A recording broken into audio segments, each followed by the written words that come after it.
Happy New Year, everybody. Welcome to the first episode of 2026 of Inverted World Live. I am your host, Shane Cashman.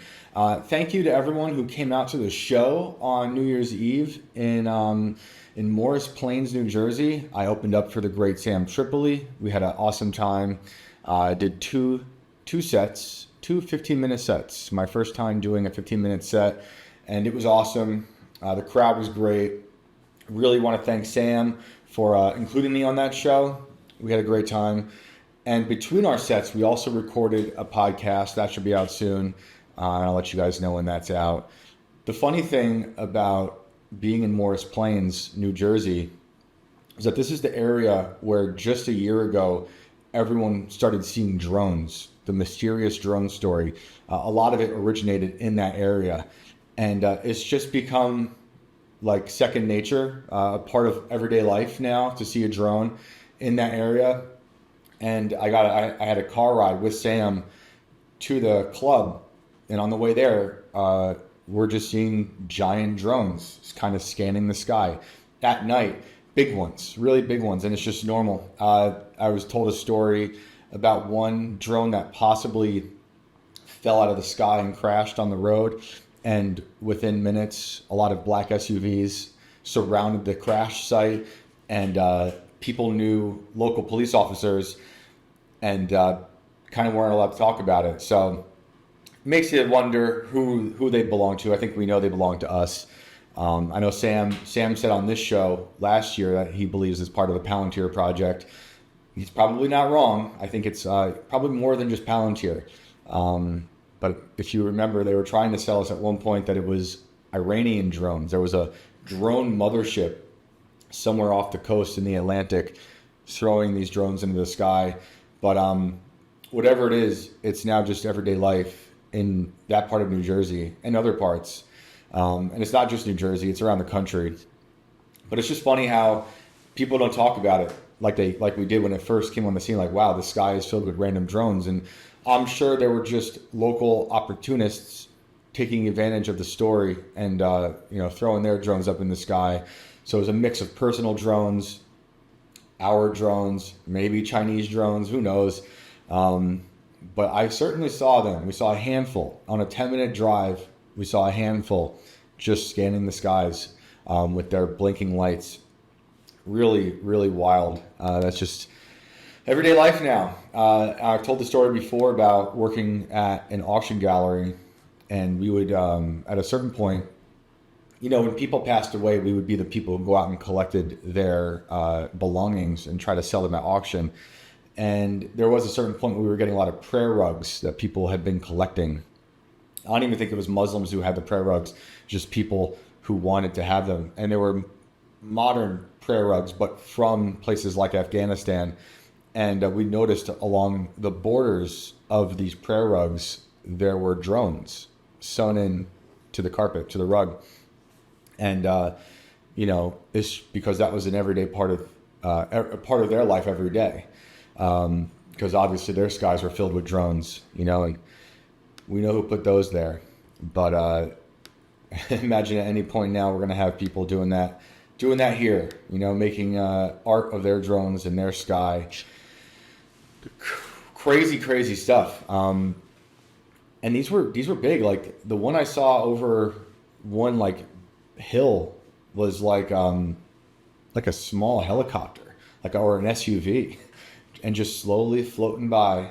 We were hoping that we had at least one drone for us. If there's at least one drone assigned to every person in the area, and I think they enjoyed the show. I'm sure the drones watched and had a good laugh.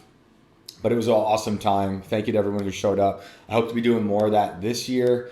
Kind of looking into that, do a little bit of traveling. So if you're somewhere in the world and you think there's a chance I can hit up a comedy club, let me know what you got in your area, and we'll try to make it happen, because I think it'd be a lot of fun. I'll definitely do some traveling, and it's thrilling, crazy experience. I've done it like 5-minute sets, 10-minute sets, never 15 minutes, and never memorized that much material. But it was awesome. had such a good time. So speaking of strange lights in the sky, I have this story from just 2 days ago. Strange lights spotted on New Year's Eve. Never seen anything like this in my life. This is from Fresno, California. A Fresno man was shocked after spotting strange lights on New Year's Eve. Art Garcia. Now, of course, this man has seen stuff with a name like Art. Art Garcia was near 1st and Clinton Avenues around 10:25 p.m. when he noticed the lights all moving in unison, headed south.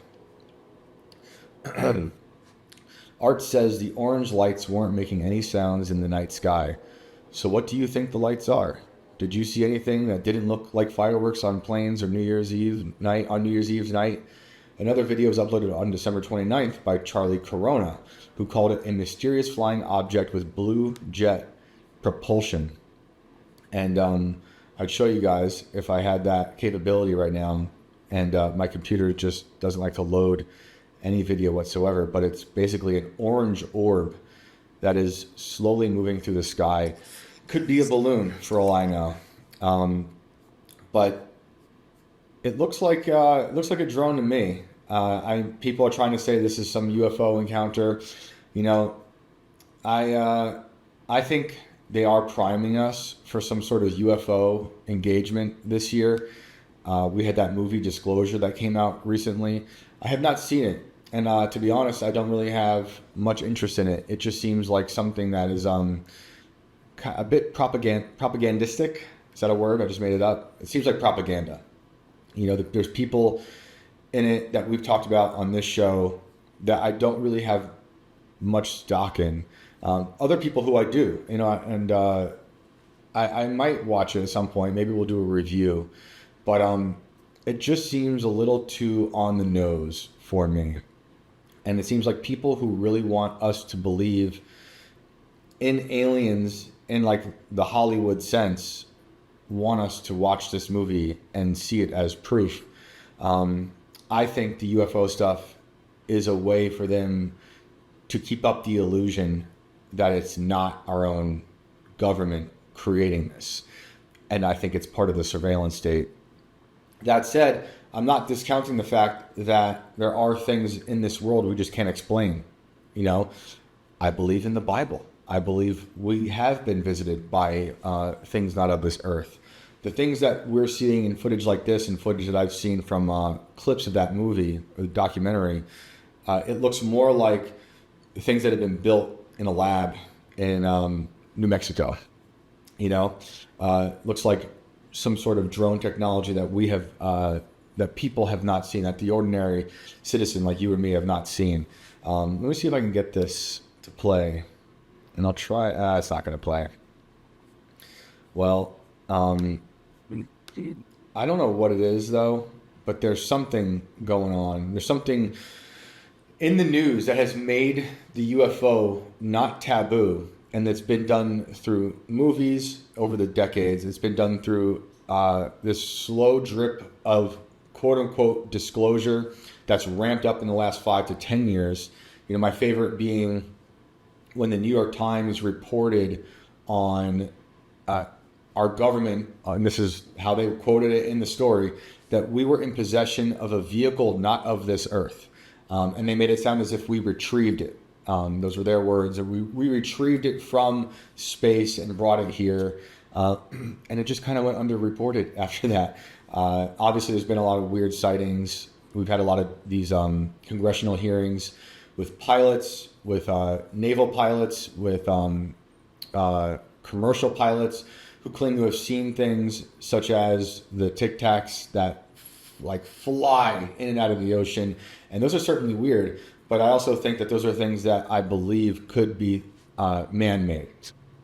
But I don't know, because I'm just a human with a little human brain. But it's just fascinating how they have slowly turned something that was taboo into mainstream. And it seems like there's a reason behind that, and that it's kind of gearing up towards some sort of bigger narrative. You know, we talk about Project Bluebeam, the theory that one day they will, have a hologram in the sky that will appear to be an alien invasion, or depending on who you look into with the theory, it might also appear to be a false second coming of Christ. I think if that was a real thing, and I do believe that was a possibility, I believe that they've had to rebrand that. They've had to evolve that idea. And part of that idea was maybe we can't just do one big event when it comes to that. We have to maybe slowly massage it into society for people to actually believe it when we pull something like that off. And you saw, on New Year's Eve, a lot around the world, like in China, fireworks with drones performing these very elaborate performances in the sky, like the dragon twisting up through the fireworks. There's no doubt in my mind that they can recreate something that will convince people that something is happening that is not man-made, despite it actually being man-made. But we shall see. Whatever it is, on the lower level, if it's not building up towards something, the other thing that the narrative like that does is it makes people worry about something that is ungodly, and that's, in my opinion. I think we should be worried about divinity, the lack of divinity in this world. And, they spent the last few weeks thinking a lot about this idea of all the ways in which modernity, for all of its positives, have created so many negatives to divorce the human from nature and from God. And down to time, down to the way we calculate our day-to-day life, down to the calendar. Do holidays really happen on the days they're supposed to happen? That maybe that calendar episode we could do another day. That'd be fun to really break that down. But it seems like there has been at least 1,000 years, maybe more, of humans working to construct that false reality. Maybe 10 years ago I was thinking, or 5 years ago even, like it's the news that is really doing this illusory performance of trying to make us believe in a reality that's not quite the real reality, right? But it's beyond that. It's an attack on our sense of reality at every possible level. So I think about that not just with time and the calendar, not just with attacks on religion, not just with the way we have evolved with technology to become so dependent on that and losing our ability to understand nature. It also comes down to these kind of grandiose stories of the UFO. What does it mean? Is it really something interstellar? Is it interdimensional? Is it just man-made? Is it just a psyop? Is it a distraction? We spent weeks and weeks, everyone discussing, as we should, debating the assassination of Charlie Kirk, what happened there. And that is something that is one of the most important stories that everyone should be questioning, whether you agree with one side or the other. We don't have any answers, and I think it's of our utmost importance to have a better understanding of it. And we're kind of deconstructing a JFK assassination scenario in real time, which is a completely modern phenomenon. However, that said, when anything like that is happening, you should also not lose sight of what is being done in the periphery, because maybe they're using this as a distraction. Not to say that the people making the questions, doing the questioning, are put there to do the distracting, but it's like the quote that we hear, whether it was Winston Churchill or Rahm Emanuel. It's been said many times, Hillary Clinton, never let a tragedy go to waste. We hear that quite a bit when it comes to big tragic events.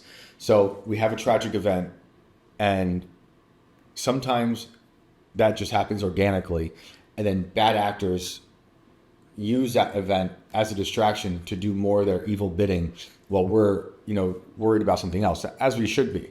But sometimes I do worry that we get so hyper-focused on one thing as a society that we're forgetting, hey, that should be happening, this should be happening. Like during the drone situation last year, or the end of 2024, when we were all focused on what was going on in the sky, there are a lot of crazy things happening below the radar that we forgot to think about, and might not have any power to change those things as they're happening, but certainly should have been more vocal about them. For instance, Joe Biden's pardons. We talked about the Fauci pardon, we talked about the Hunter Biden stuff, but we didn't really talk about these certain really heinous individual pardons that he was doing beyond those, such as the guy who was in jail for like harming children in Pennsylvania. I think he was either a lawyer or a doctor. I forget exactly what that guy was, but these people shouldn't be let off the hook at all if they hurt children. So it's just interesting that within the chaos of one hyper-focused tragedy, other things are now spinning out of control. And I'm thinking about that now because, we're talking about Charlie still, as we should be. And then Trump, who I voted to not do regime changes, then does a regime change. And now this is a new fracture that everyone's debating, which I'm certainly not into that at all. I was hoping we would stay out of that and try to fix our own country, if that's even a possibility anymore. I love this country. I love Americans. I love the freedom this country has or should have. But there are things happening around the world that I really wish we could focus on collectively here. And the Mamdani, that's a good Freudian slip. The Maduro, the Maduro situation is another one of those examples of Trump and his administration doing the exact opposite. We got the FDA approving Moderna mRNA COVID-19 vaccines for children.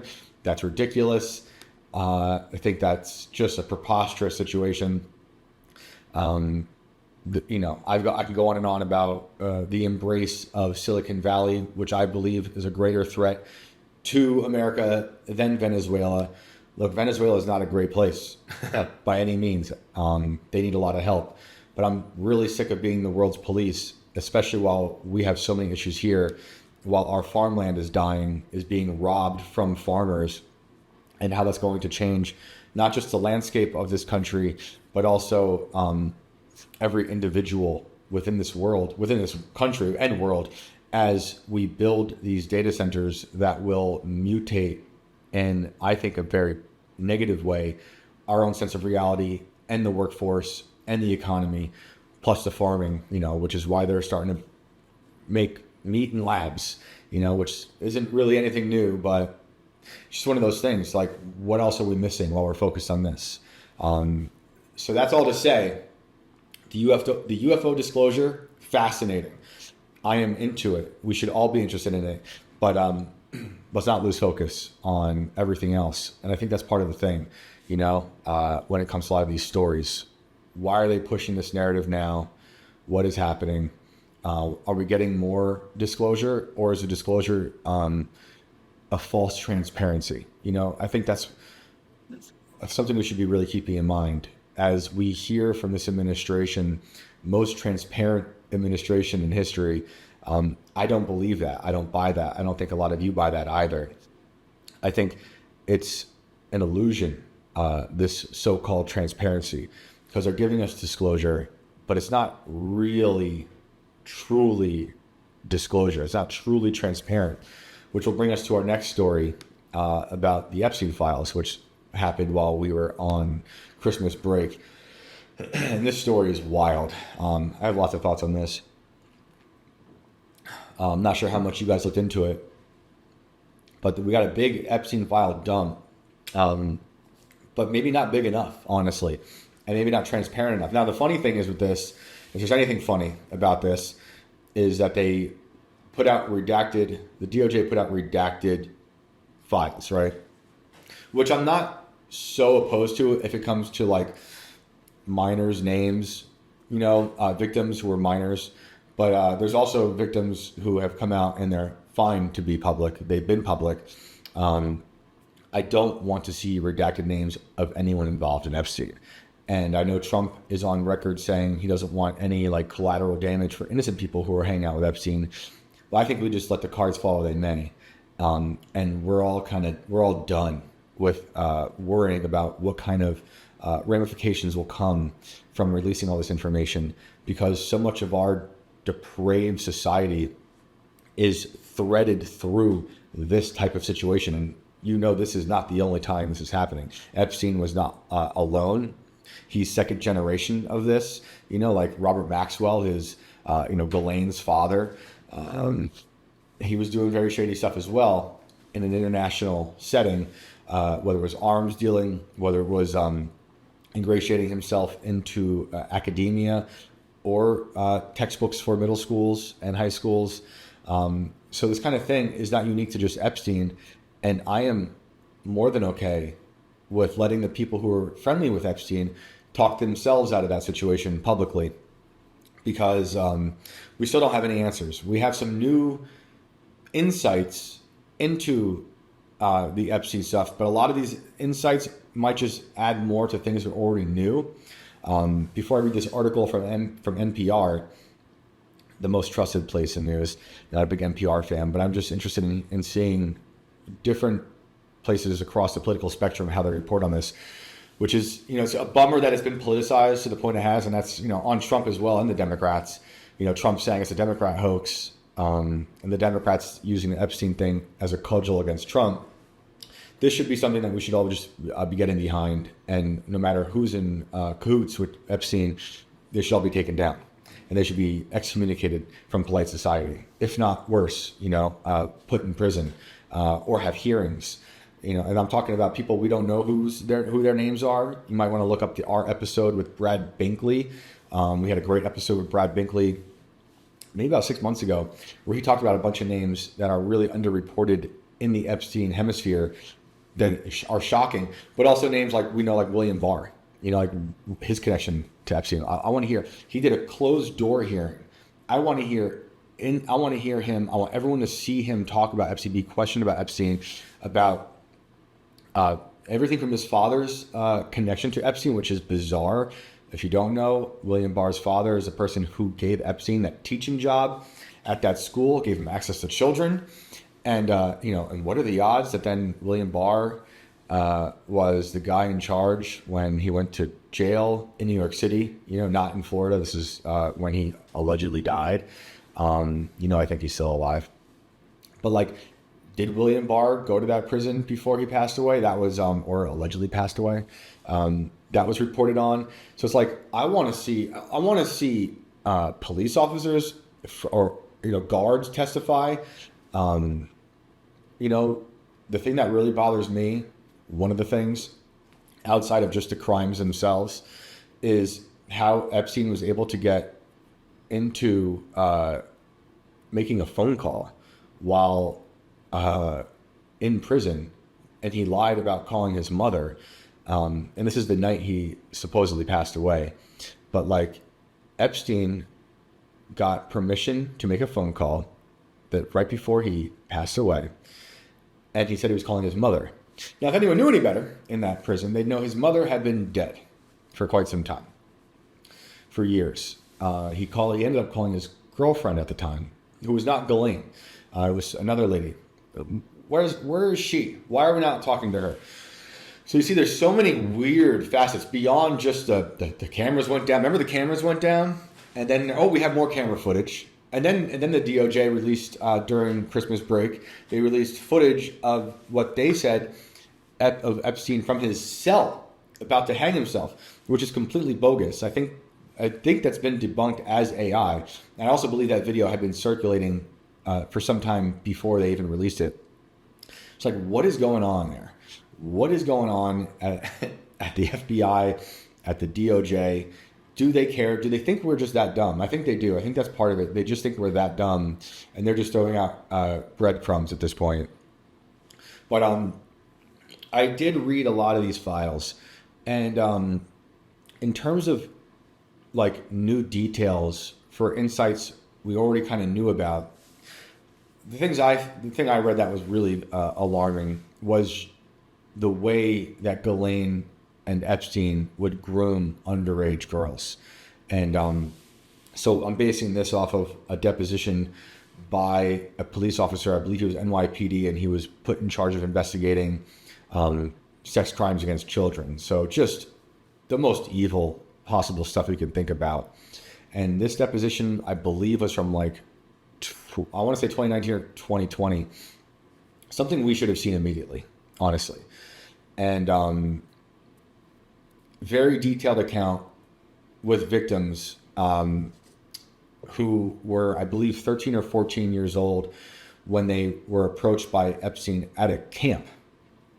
I believe the camp was like, I want to say Michigan or something, but they found out that this girl in particular lived in Florida around West Palm Beach, where Epstein was from, had a single mother. And you can just, as you're reading it, you're seeing like the mind of this depraved demon like Epstein and Ghislaine, seeing like there's a girl here that could easily be groomed, you know, not a great home life, poor, has dreams, and they can offer her dreams and they can offer her money.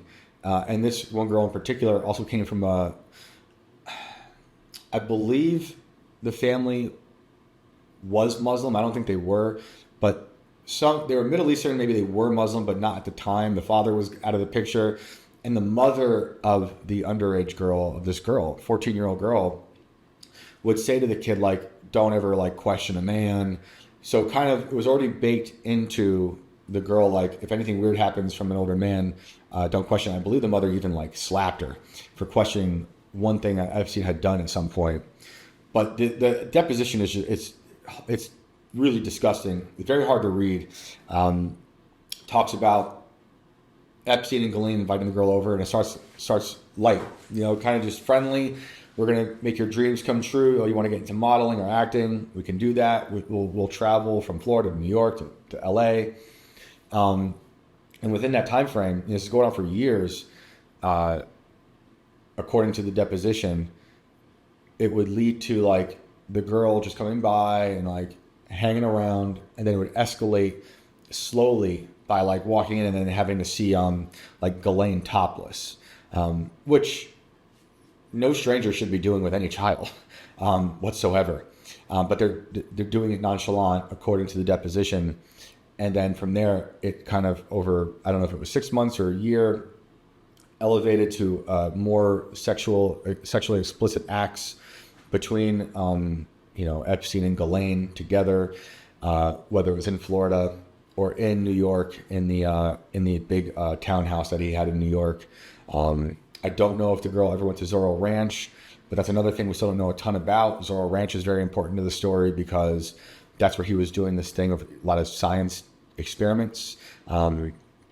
He had this idea, Epstein had this idea of like wanting to seed the whole world with him, he wanted to make babies with everybody. Kind of like a Genghis Khan situation.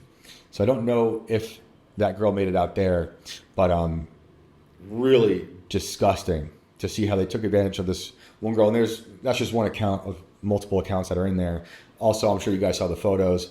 What I was going to say earlier about one of the funnier things, just the incompetence of the DOJ, but to our benefit, is they redacted it with the big black block text, to cover the text, and people realized they were able to copy and paste into like Word or Adobe, and the redacted like black box would disappear. So people that got access, and places like Dropsite, DROPSITE, they have a lot of collecting. They've been collecting all those files. So if you haven't looked into these and you want, that's a good place where I know they've been collecting them and doing a lot of fairly good objective reporting on this stuff. But I pulled up this article from 2 days ago from NPR. With few Epstein files released, conspiracy theories flourish and questions remain. During the 2024 election, President Trump promised to release the Epstein files as part of a campaign message, arguing the government was run by powerful people hiding the truth from Americans, obviously.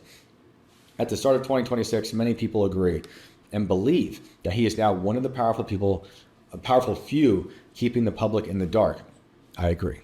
In the 2 weeks since the Justice Department failed to fully meet a legal deadline to release its expansive tranche of files on Jeffrey Epstein, old conspiracy theories about his life and death have subsided and new ones have taken shape. The late financier was a convicted sex offender and accused of sex trafficking minors while associating with top figures in politics, academia, and other influential industries. And real quick, I don't want to gloss over the fact that right there, and I know you guys probably know this, but worth mentioning again, while he was in prison in Florida, he got that sweetheart deal and he was allowed to leave prison whenever he wanted, was able to keep his passport, was able to travel and keep up his work. So that right there should show you something's amiss. This is not right. This is a real problem. And anyone who was friends with him after that conviction is also a problem. And it's a lot of these people. Both supporters of the president and his opponents have criticized the rollout of documents, often heavily redacted and shared without any clear organization or context. Included in the roughly 40,000 pages of new information published in the last week are unvetted tips from the public and a complaint made to the FBI more than a decade before Epstein was first criminally charged.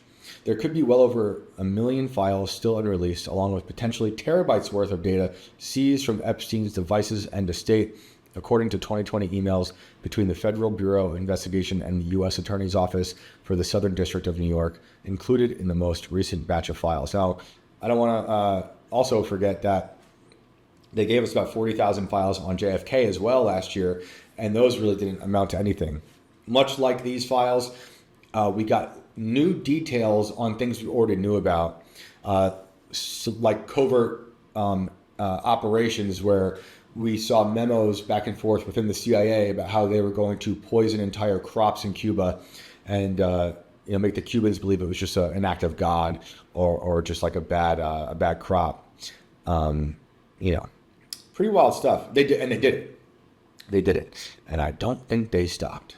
On Wednesday, Deputy Attorney General Todd Blanche wrote on social media that lawyers were working around the clock to review documents but did not specify the scope or scale of the remaining work. It truly is an all-hands-on-deck approach, and we're asking as many lawyers as possible to commit their time to review the documents that remain, Blanche said. Required redactions to protect victims take time, but they will not stop these materials from being released. The Attorney General's and this administration's goal is simple: transparency and protecting victims.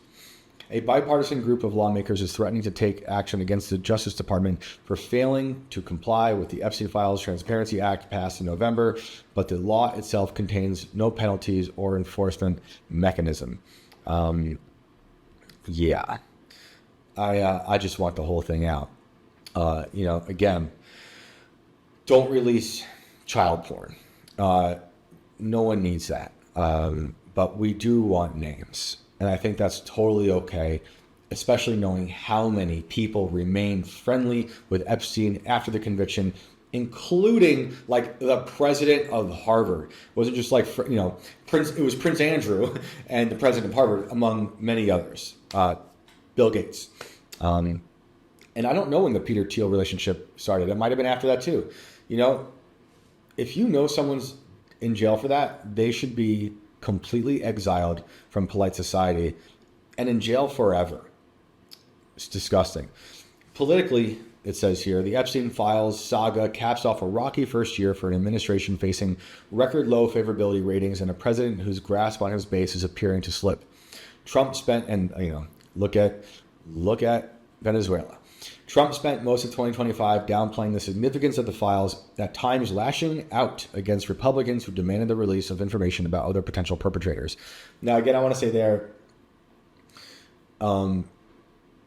are people who will say we cannot do this because if you do, it will collapse our society. And again, if our society is so deeply entwined with this, then the society needs to collapse and we need to rebuild. When Trump ran in 2024, part of that Agenda 47 was obliterating the deep state. This is a direct branch of the deep state, the invisible network that is running covertly, behind the curtain of our reality, pulling the strings of the government and beyond, education, arts, you name it. So I think this is a deeply important issue that shouldn't be forgotten. It shouldn't be completely politicized against one party or the other, because it's everybody. It's literally everybody, both sides. And I don't think Trump is to blame. I don't think he was a part of a lot of the things that they say he was doing, although there are rumors, but they're just rumors, I think he was probably informant. Like Speaker of the House Mike Johnson said, that he mistakenly, maybe he said, but he said, and then he kind of retracted it the next day, that Trump was an informant, and maybe that was part of something that happened in Mar-a-Lago when he helped feds look into Epstein after the situation there, where they said Epstein was kind of procuring girls from Mar-a-Lago. The Epstein Files Transparency Act gave a deadline of December 19th for the disclosure of all unclassified records, documents, communications, and investigative materials in the possession of the Department of Justice, including the Federal Bureau of Investigation and United States Attorney's offices. Now I'm going to keep reading here, but I'm going to do something I didn't want to do, which is pause this, and we're going to edit it together because my baby is awake. And right now, I'm alone with the baby. So I'm going to go give her her lunch. I'm going to come back here and keep recording because I have a lot more I want to say. So the daylight might be a little different in here, but I have a microphone now. Hopefully it sounds a little bit better than the last time I was recording in my house. But I will be back. You won't notice how long I'll be gone. It'll be like magic. We'll get back into this story. And also I have stories pulled up about these strange deaths at Disney World. And I want to talk about Scott Adams, the cartoonist from Dilbert, who made Dilbert, who has been dying, and, looks like his time is coming to an end, and he just announced he was converting to Christianity, which I found to be an amazing story. I want to talk about that and a few other things going on, so don't go anywhere. I'll be right back. Is it obvious that I've changed locations? You can't tell, right? I don't think it's too obvious. We're playing musical chairs in this house. Where did I leave off? Epstein files. Congress gave limited exemption for redacting and withholding files, including identifying information, photos, and videos of victims, child sexual abuse materials, and images that depict death, physical abuse, or injury. The law also allows the Attorney General to withhold or redact anything classified in the interest of national defense or foreign policy, or details that would jeopardize an active federal investigation on ongoing prosecution, provided that such withholding is narrowly tailored and temporary. What I don't like about that part is in the interest of national defense or foreign policy. What does that mean? Because national defense never really means defense for you or I. It means that they're trying to protect themselves, and they can kind of use that as a nice broad umbrella term for anything that they don't want released. So that part is concerning, especially when it's dealing with someone who is so deeply entrenched in international affairs, like Israel, like our own, like a lot of stuff going on in Europe. We've seen emails that were put out between Ehud Barak, former Prime Minister of Israel, and Epstein, and them talking about how they can handle certain foreign affairs, even how they could possibly do a regime change in certain countries. This is how these things work. So like I was saying earlier, like the deep state, this is a facet of the deep state. These people, very powerful people, working behind scenes to, promote their own agenda. It has nothing to do with us, other than controlling us, enslaving us, destroying us. It has everything to do with maintaining their power over us and growing their wealth, and being able to act outside of the law with no accountability whatsoever. And that's why these things have to stop. That's why these things are so horrible, especially when children are the target of situations like this. Continue. It is highly unusual for federal law enforcement to release the entirety of its investigative file for a case, even one that has garnered heavy public interest, let alone be directed to do so by Congress.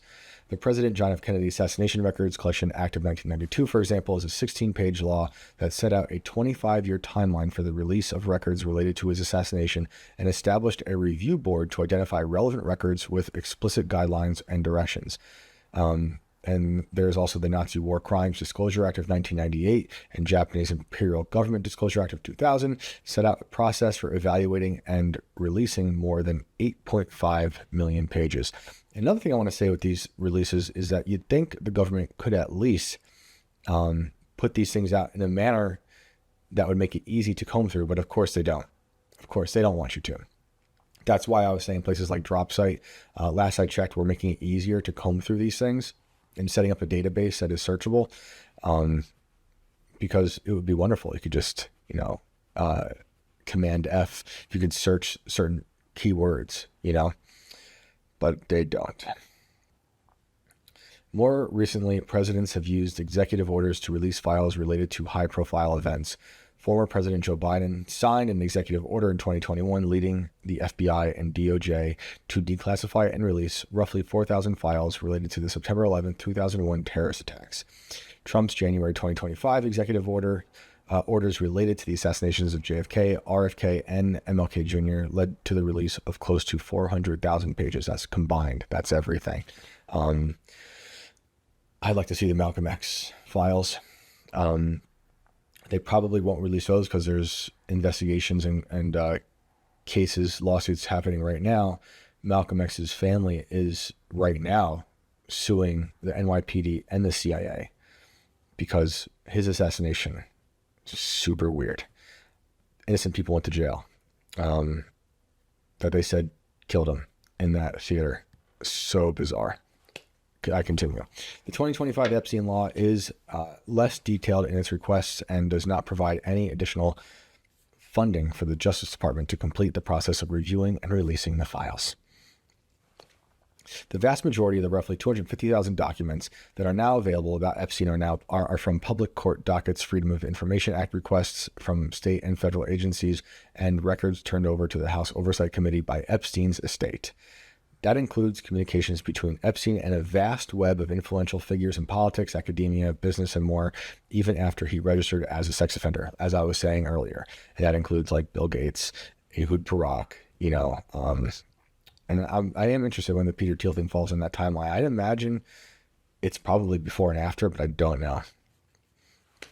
Trump, who had a decades-long friendship with Epstein before a falling out in the early 2000s, is mentioned frequently in both old and new Epstein files by Epstein himself. Trump has not been credibly accused of wrongdoing in connection to Epstein's alleged crimes. In one newly released email from 2020, a prosecutor whose name is redacted flags that Donald Trump, this is a quote, Donald Trump traveled on Epstein's private jet many more times than previously has been reported or that we were aware. At the same time, Epstein's own emails reveal a near obsession with Trump's presidency and mock his time in office. One email sent by federal agents after Epstein was arrested in 2019 for allegedly sex trafficking minors mentioned 10 possible co-conspirators, including Epstein accomplice Ghislaine Maxwell. Maxwell was sentenced to 20 years in prison in 2022 for sex trafficking minors and other charges. Most of the other names on that list are redacted. I think it's very important to remember that there's a lot of evil people involved here. And one of the things I've seen happening now, especially from a lot of the MAGA loyalists, and despite voting for Trump, I have no loyalty to wanting to protect him or anyone in office from any fallout from the Epstein situation. We should all just care about protecting the innocent and having accountability, and maybe even, I know this is controversial, get justice, whatever that word means anymore. But something I've seen now amongst the narrative makers from the Epstein, or from the MAGA loyalists, maybe Epstein loyalists in a way, whether they don't mean it, whether they don't mean to or not, is they're saying Epstein really trafficked willing women. He trafficked people who were old enough to partake and say yes or no. But as I mentioned earlier, we know for sure he was in prison. He was convicted of doing things to minors. And we also know from these depositions, he was grooming people who spent years under his terror, his spell. So you can't just write it off like that. It's the same kind of thing with the people who are so against the idea of questioning the Macrons. I think Brigitte was born a man. Sue me. But, a lot of people write off that story by just thinking it's fantasy or it's far-fetched. But if you've watched Candace's reporting, look, there's things in there that I'm like, because I don't really love the idea of facial recognition technology. And that comes in play towards the end of that series I do have my questions about that. I understand how accurate it can be, but I have issues with using it. But I don't need that for what I believe about that story anyway. But that is one issue I have with it. The Brigitte story is so crazy because it's not just about her being a man, born man, allegedly. It's about the people that the Macrons keep around them, that they promote, that are openly pedophilic, demonic, and that should worry anybody. And you should just take all that away. Maybe that's all fake. What we do know, I was going to say allegedly, but like this has all been confirmed from everyone on all sides, is that Brigitte was a teacher of a 14-year-old and took advantage of that 14-year-old and began dating that 14-year-old. That's insane. No 14-year-old should ever be in that situation. So you see, they say, well, they have a loving relationship. He's very smart. That is just a crazy amount of mental gymnastics to be doing to make you feel okay with that relationship. But knowing that, then if that was allowed and that is okay with some people, it's not okay with me, then you have to wonder what else is okay within these circles. And then if you're watching that series, you see, okay, he's got this author, promoted in his national official portrait. There's a reason these things are there. And so you think of that, if you watch that series and then you think about the Epstein series, that's what I mean by like, these aren't isolated events. This is a worldwide network of evil people. It shouldn't be that hard to believe. Even when it's not people who are this close to the elite class, it is happening in the sewers, on the edges, on the fringes of society. Whether it was the Biden administration or Trump, thankfully there were authorities rescuing children from being trafficked, like literally opening up containers and being like, you're free now. And this is, in the dregs of society, some of them, like in trailers in Alabama, methed out situations, so we know that. And those are widespread stories. They happen all the time, unfortunately. It's not like it just stops there. It's in every institution, up and down that ladder.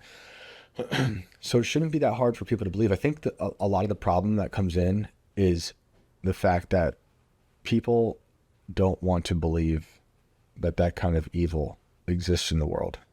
And it's easier for them to just ignore it or write it off or say something else, delegitimize it, because it almost is like and this is for some people, it protects their own soul from knowing such evils.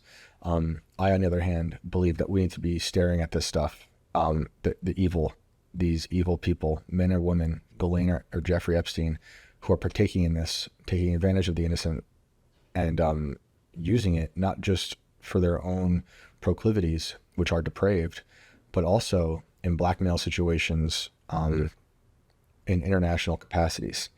So when I talk about the deep state and how Trump's Agenda 47 about obliterating the deep state, how these are connected, and then when people, like I was saying earlier, that critique, maybe we shouldn't release everything, it'll collapse society. Don't you see how these people become the puppet masters, pulling the strings of all types of people in all types of institutions, Hollywood, science, education, all these places. Harvard is so deeply entrenched in this with Epstein. He had an office there.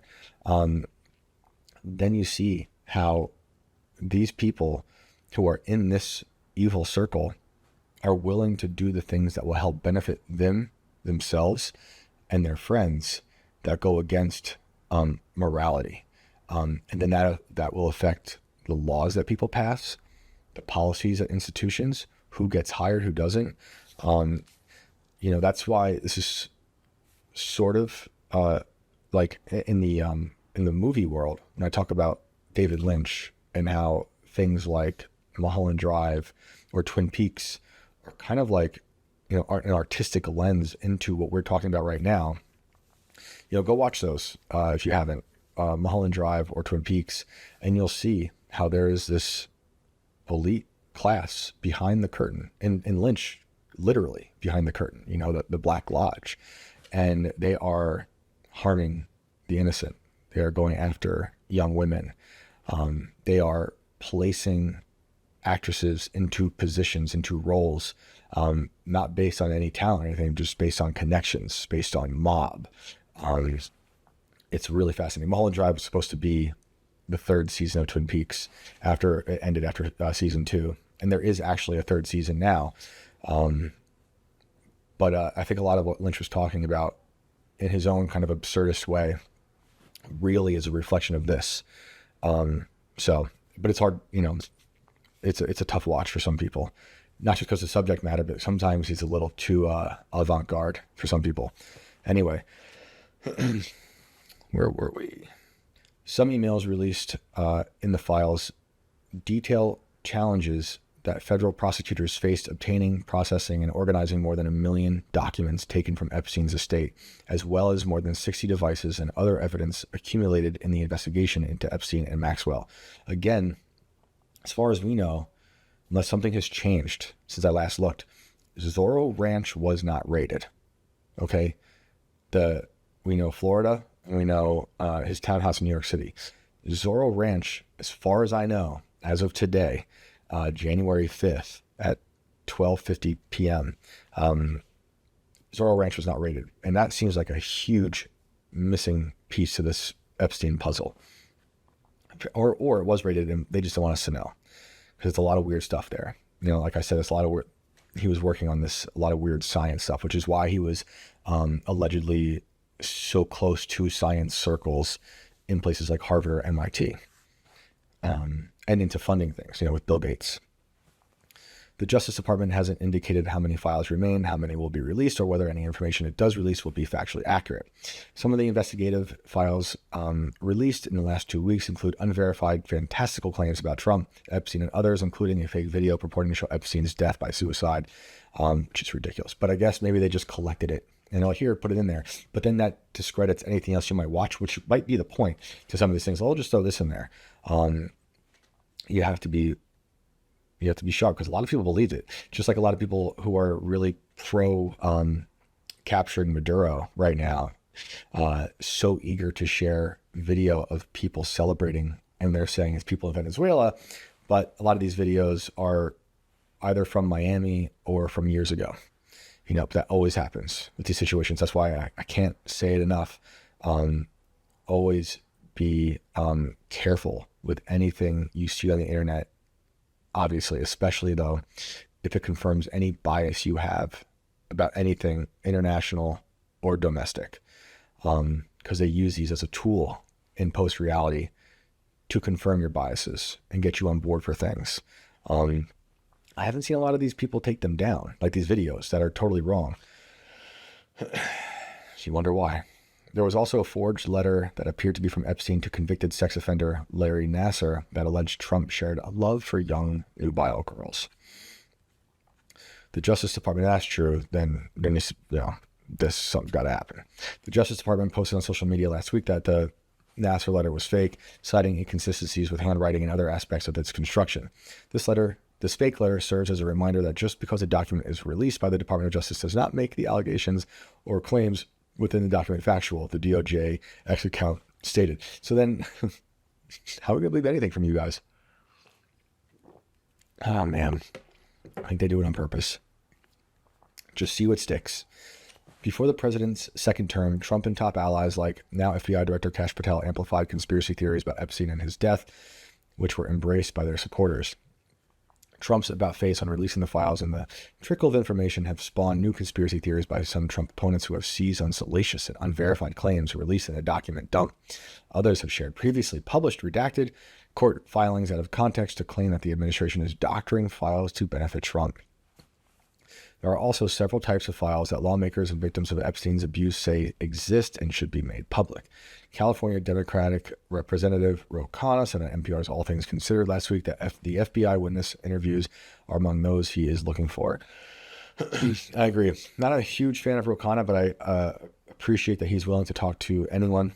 And also one of the few Democrats I saw speaking up in the X files, the Twitter files.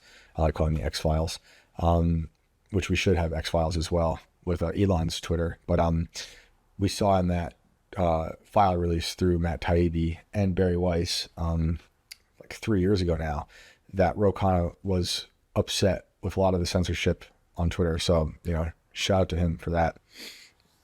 I know from survivors and survivors' lawyers that when they had these conversations with FBI agents, they specifically named other men who they were trafficked to or who showed up at the island or who covered up for this abuse, Khanna said. There were lawyers of the survivors present there. There are dozens of these interview memorandums. The DOJ has not released a single one. We should see those. It's unclear what steps Congress may take to try to compel faster or more complete production of files from the Justice Department, or if Khanna and others follow through on proposed inherent contempt proceedings against Attorney General Pam Bondi. I think we should do it. Lawmakers have been on recess for the holidays and return to Washington next week. So they're there now. That is that. So let's get to this next story here. This is a wild one. Disney. There have been strange deaths at Disney. This is from yesterday. Dead body found at Disney World after series of deaths rocked resort last year. Okay. Trying to make me watch all these ads. Stop it. A man was found dead at Disney World over the weekend, the sixth death to rock the most magical place on earth in recent months, the authorities said. The body was found around 9 p.m. Friday night in Disney Springs, a shopping center in the sprawling Florida amusement park. Little has been released about the condition of the body, what condition the body was found in. But officials suspect the incident was a suicide. Deputies responded to the Disney Springs Orange Garage on East Buena Vista Drive and discovered a man who was deceased, the Orange County Sheriff's Office told News 6.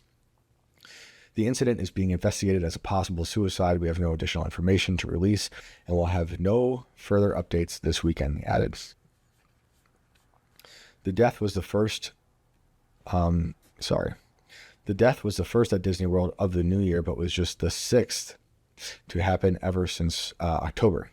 First, 31-year-old Disney superfan, what is that name? Cerner Equitz was found dead on October 14th from an apparent suicide at Disney World's Contemporary Resort.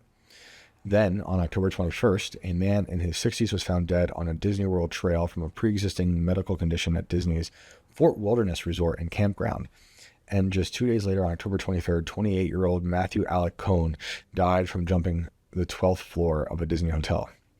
A woman in her 40s was then found dead at Disney's Pop Century Resort on November 2nd, while on November 8th, a body was found at Disney's Saratoga Springs Resort and Spa in Lake Buena Vista.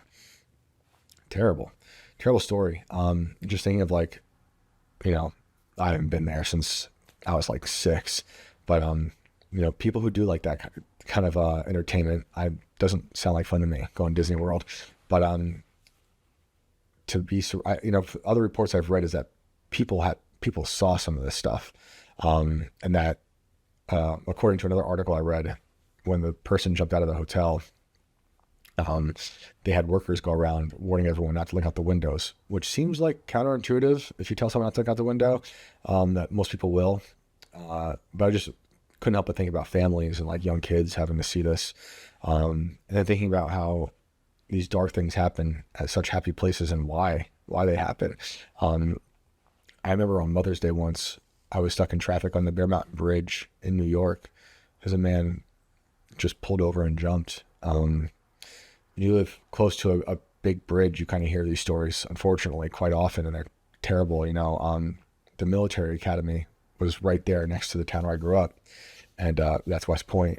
And there are so many unfortunate stories of cadets who were there, these are young kids, 18, 19, 20, who would just run to the bridge and throw themselves over it, perhaps due to stress.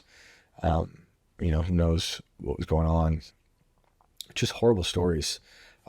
So I thought about those while thinking of like this, just why, and then why here all of a sudden, let me see if my computer works at all. How many people die at Disney? You're like, is this just a news thing because they're running out of news? Or is it actually more than usual?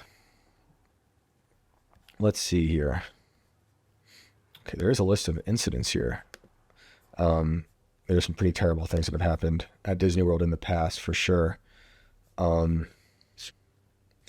Okay, so this was updated last year. Disneyland and Disney World parks are supposed to be some of the happiest places on Earth. Families and individuals travel from around the world. Okay, we know that. This article provides a full list of every reported fatality at a Disney park in the U.S., as well as their lawsuit status, cause of death, and a timeline of incidents. In total, there have been 103 fatalities caused by 99 separate incidents. And that's from 1964 to the present. Man, oh man. So, 103 fatalities. Most common cause of death is suicide. And that's about 15. Well, no, natural causes 28, followed by suicide at 15, drowning 11. And those three causes account for over 52% of all reported fatalities. The demographics of these people are adults, typically between 18 and 64. Park employees account for 18% of the fatalities. So it's not rare. I think it's just the fact that 6 happened in just a few months span of time is upsetting, as it should be. 1 is too much, especially when it's suicide. It's not like an unfortunate medical emergency, but someone went there to take their life. It's just a terrible thing. The other thing it reminded me of is that you guys familiar with the town of Celebration? There's this is outside of Disney, and Celebration is this place where it's supposed to be this peaceful utopia where people could live. Kind of looks like it's from like the 50s, or supposed to, and they were promoting just how happy it was there and idyllic it was, and then there was a murder, and it was some kind of like, I think it was a lover's scorn situation, but it just like changed everything forever. This happy place. That looks like it's almost in black and white always, like it's just so fake looking, was corrupted by violence. But man, terrible. People are freaking out about it down there. And I have this list of incidents.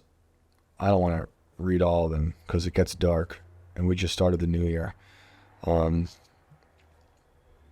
So this is on the Wikipedia page for incidents at Disney World.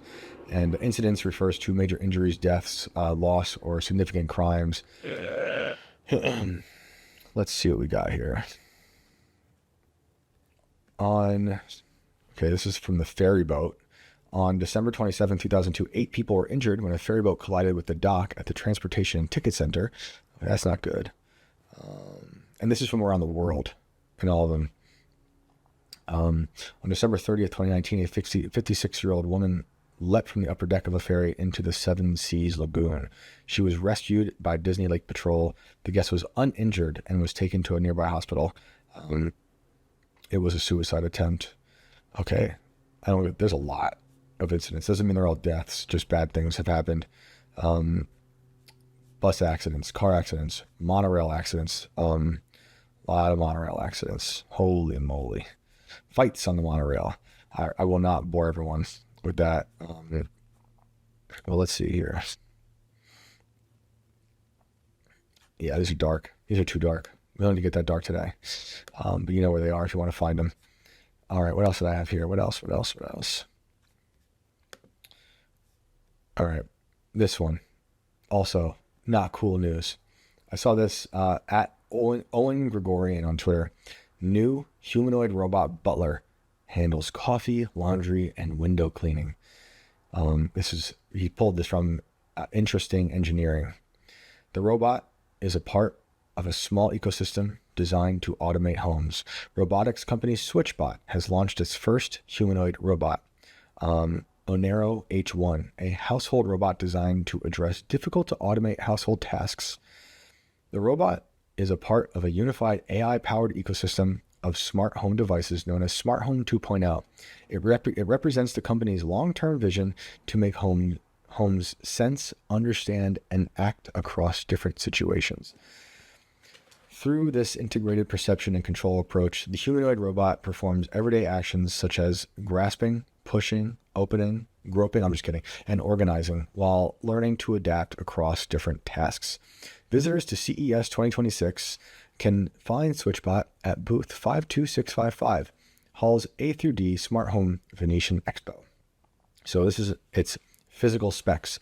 The Onero H1 humanoid features 22 degrees of freedom, enabling full flexibility to its actuated arms so they can perform various tasks with ease.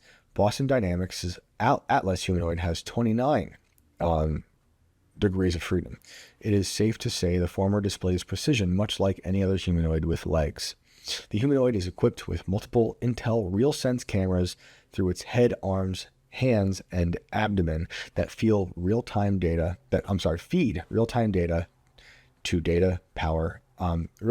to power its movements. The Chinese firm has ditched the traditional legs and torso design philosophy, making its robots smooth and flexible for homes with no stairs and on flat surfaces. It has a face and an oblong body mounted on a cylindrical wheelbase, which allows better locomotion than robot legs. Sounds fun. The Onero H1 is equipped with a self-developed OmniSense VLA model that allows it to learn and adapt across different household scenarios by recognizing different object shapes, positions, and interaction states on the go. According to SwitchBot, to a SwitchBot video demonstration, the humanoid can serve coffee, wash dishes, do laundry, fold clothes, and more. It performs some tasks itself while delegating complex duties to task-specific devices.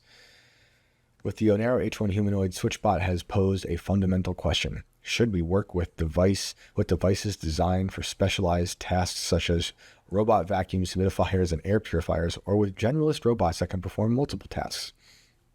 None at all. With the Onero H1, though, the answer seems to be something in between. A middle ground where humanoids can work as part of a unified ecosystem as orchestrators. Instead of the humanoid doing everything, it can control task-specific devices in an existing ecosystem. So you have to be surrounded by the robots at all times, a network of robots that you will be a slave to. They will run everything. Or it makes your life great and everyone loves a robot. The humanoid and its arms component, the A1, will be available for pre-orders on the official SwitchBot website. The company has yet to reveal the pricing for these robots. So are you guys going to splurge on one of these robots? I like the commercial for it. There's a woman walking around a brightly lit room. And I'm not sure if she's the robot, but I guess not because they ditched it. No, there it is. The robot looks a lot like the robots you see in the supermarket with the googly eyes, except they took the googly eyes off of it and it's rolling around. Yeah, it looks like a toothbrush with a head that swivels. It has hands. It is cooking. It just made French toast. It just made deviled egg. And its arms slide up and down, kind of like the body of the robot we saw that was cleaning toilets.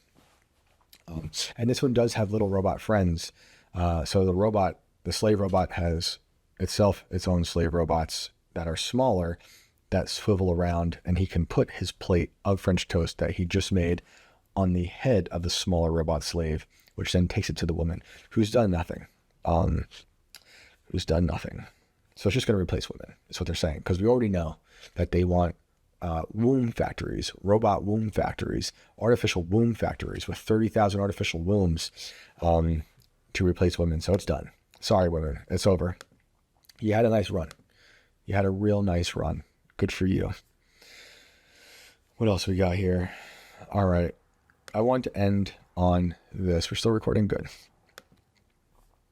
I want to see if I can get the quote from Scott. But basically, let's see this will pull up. But as most of you know, Scott Adams has been sick for a little while now. He expected to pass away last summer, but then he came. I think he got a hold of Trump, and they helped him to find some new help. I think I bought him some more time, but it seems like he's getting weaker. It's been very sad to watch him be sick. But he recently, just yesterday, I saw the video where he said this. Whenever I talk about the simulation, and especially when I talk about my own impending death, many of my Christian friends and Christian followers say to me, Scott, you still have time. You should convert to Christianity. And I usually just let that sit because that's not an argument I want to have. I've not been a believer, but I also have respect for any Christian who goes out of their way to try to convert me, because how would I believe you? Believe your own religion if you're not trying to convert me, which is true. If you're a Christian, we should be actively trying to make, as Charlie would have said, heaven, full. Because that's what we want, is to save souls, spread the gospel, spread the good news, and save souls. And anyone can be saved.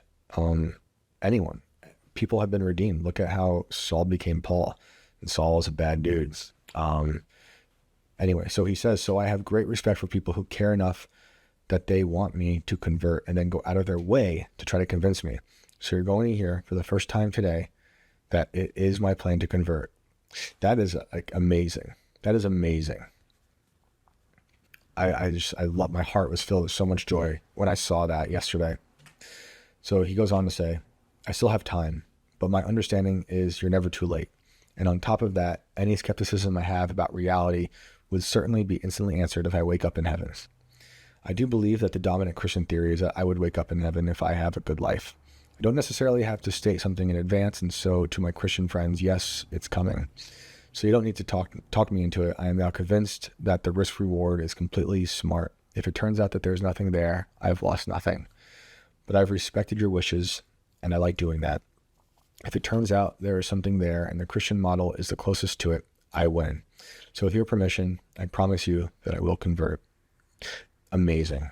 And then he said, he couldn't answer everyone's questions, as we've discussed on the show, there's lots of different Christian denominations and everyone has a different idea of how to go about it.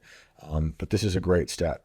And I'm just so happy to see that, Scott is someone who throughout that summer of 2020, I quoted him so often, even though I disagreed with him on his vaccine stance at the time, I still do, although he's changed his mind, is what I'm trying to say. He understood the reality we were in, how fractured it was. I wound up saying how we are basically interdimensional people occupying one space. And I only was saying that because I was influenced and inspired by what Scott said when thinking about this country during lockdowns, during the George Floyd riots. He said we're basically a country that is watching two movies on the same screen. And I thought that was such a brilliant way of putting it. You could visualize it. I think that's changed since. I think it's infinite movies on one screen now, which is where my whole idea of post-reality comes out of. But I was very much inspired by that image, and I thought he nailed it. And he's a smart dude. And obviously, if you don't know who he is, he created Dilbert. Something I read, growing up, I loved reading that. I had my paper, the Times Herald Record in Orange County, New York, and Dilbert was in it. When I was young, I read it every day. And I think Scott is a smart dude, and I'm super happy to hear that he's accepting Christ. And that's just something that filled my heart with so much joy. Scott also played a pretty major part in the beginning of my career, the career as I have it now, where I'm at now with Timcast. It was 3 years ago when I did the whole Kanye thing, and everyone was like, he's sick, he's insane, Kanye's crazy, and I had the chance to go out to LA, hang with him after hanging with him over here at Tim's for a little bit. And everyone, there was very few people out there who was on board with Kanye at that point. And I went out there, I wrote my story, put it out, and Scott, it really resonated with Scott, and he made a video about it, and that meant a lot. That meant a lot to me, to hear someone like Scott, someone whose cartoons I read throughout my childhood, and something like I said, his words really resonated with me during that summer of 2020. He totally understood exactly how I saw it, and he broke down my story, and man, that was awesome. He really amplified that message. Meant a lot. Never forget that. Never forget that. So, God bless Scott. Incredible news. And that's where we're going to end it for today, guys. Obviously no callers. I'm going to work on that though. We're still figuring out what's going on. Everyone's in Florida right now. So I'm here playing musical chairs in my house. Hopefully this works. Sorry again for the scene change. Hopefully the volume is all good.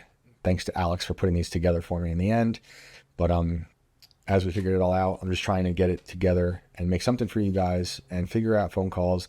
Maybe we can figure out something from home with phone calls, because I very much miss hearing from everybody. Such a fun part of the show. And it would be great to hear from all of you again. So many things have happened since we last talked. So it'd be great. Let me figure that out. And it might have to be a pre-recorded thing where you guys let me know if you're available. I'll tell you when I'm going to go record, and I can send you a link perhaps and bring you on, and we'll put it up later until I can have a better situation here. Because right now I'm sitting on a lawn chair and this rickety wooden table that I brought upstairs in the basement. So thank you guys. Appreciate it. I've missed you all. Thanks for tuning in despite the scene change and the not so great quality of everything. But that's everything for today. Please let me know what you want discuss what I've missed, because so much has happened in the past 2 weeks. So hit me up, on X or Instagram, and love to hear from you guys. Thank you for liking, sharing, subscribing, and I will see you tomorrow. All right, guys, later.